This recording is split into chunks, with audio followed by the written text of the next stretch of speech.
Fellow humans, when are we? Between the past and future.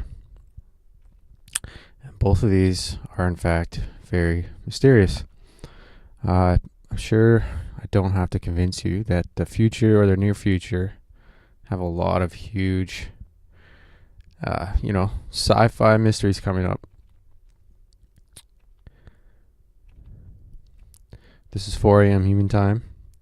In this episode, I'm going to briefly go over the fact that the past is also very mysterious. So, here are some pyramids. These are probably the ones at Giza, right there, in Egypt, right beside Cairo or a suburb of Cairo. I don't know. And here's the Sphinx, and here's a satellite image of some pyramids, and I believe these are in Egypt, in China. And the point is that there are thousands of pyramids on the planet, and that history is much different from everything that we're shown at school. And that doesn't mean that there's an invitation to fill that hole with any particular theory. It doesn't have to be a theory from religion or from from a sci-fi movie or from a TV show about ancient aliens. You don't have to believe any particular theory.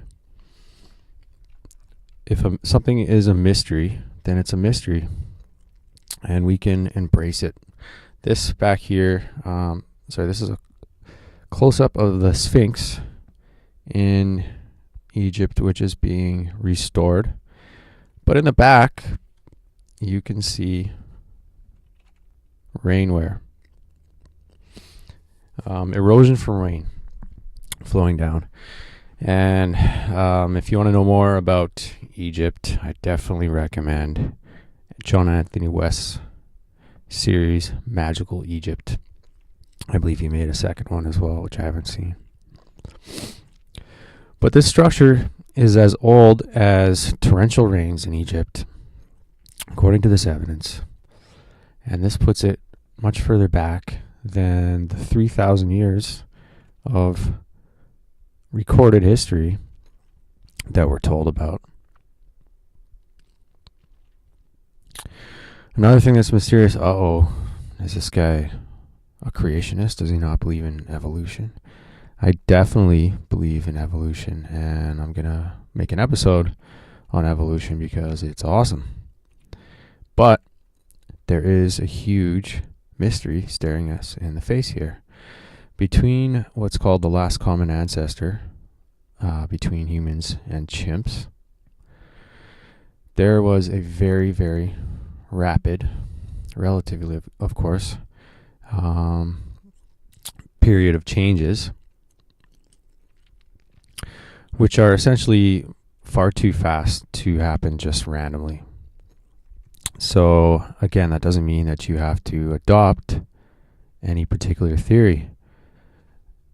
There's a difference between something being an open question and being explained. And the idea that random mutations over this period of a few million years can successfully result in these changes doesn't work out mathematically. So if you wanted to insist that, which is fine, that this can only be accomplished without any external factors, let's say, then that means that the DNA itself has to get better and better at adopting and fostering positive mutations and eliminating or avoiding negative mutations. So in other words, your DNA has to be very, very, very smart, and that is very exciting. And no doubt that, as has already begun, this will continue to influence and be influenced by AI research, where computer programs are getting better and better at changing their own selves. So for now, thanks for watching. Enjoy the mystery.